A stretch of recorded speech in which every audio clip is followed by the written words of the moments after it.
Ken Jenkins joins us right now. He's an aviation crisis consultant.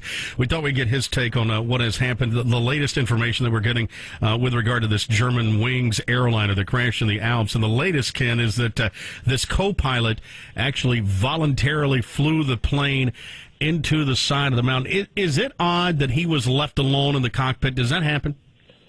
Well, the question, to answer your question specifically, it did happen in this particular case, and that's going to be an aspect of the investigation that will be examined, is what is German Wings procedures when a pilot leaves the cockpit. In the United States, typically a pilot will leave the cockpit and a flight attendant will go into the cockpit so that you always have two people inside. That may not be the case in the German Wings operating procedure. All right, so if the pilot leaves, the co-pilot obviously takes over. They're at 38,000 feet. They're flying along. Will the pilot notice right away when it's been taken off of autopilot and things are starting to change?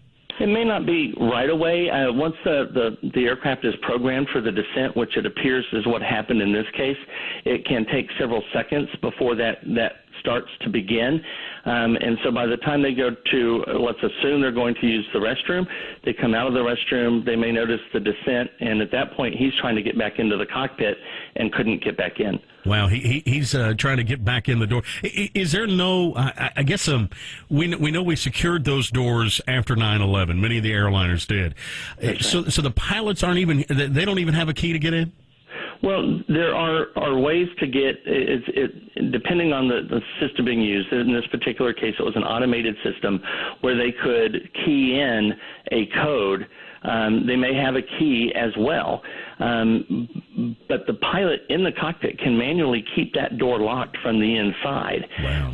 And so there's a timing system that goes with this.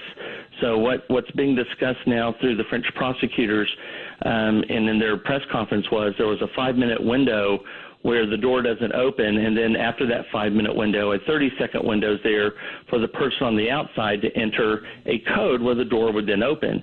But if the pilot on the inside manually keeps that locked, they still can't enter. And that's what appears to be the case here. Ken Jenkins is with us. So it also appears that this co-pilot, he was fine. You know, at first we were worried, hey, did a window explode? Did he get a window busted out? And all of a sudden it's a lack of oxygen. But it's not coming across that way, is it? It doesn't appear that way. From what we're hearing through the investigative reports is the plane was manually set for that descent, that initial descent. And the question then becomes, if that is indeed the case, and the prosecutors are talking about normal breathing, that you could hear the breathing on the CVR, then the question is, what's the measurement of the breathing? And what you're looking for then, is there any increase in the breathing? Is it becoming more rapid as they come closer to the descent to the mountain? Were there other indicators present before the accident that might have indicated that there would be a psychological break, for example?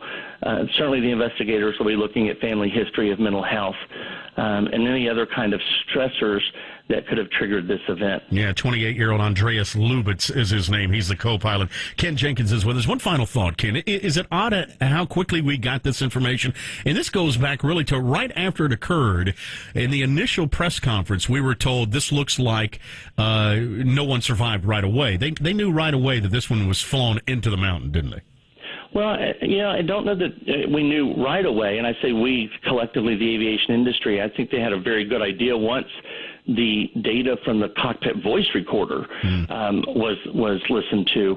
And then you have the BEA, the French BEA, which is an excellent investigative agency, which is a very transparent agency. And if you go back to Air France 447, which crashed several years ago, they were very good at providing information when they had it. In this particular case, and actually all aviation accidents, families want to have information as quickly as possible. Investigators are hesitant to provide information unless they know it to be factual.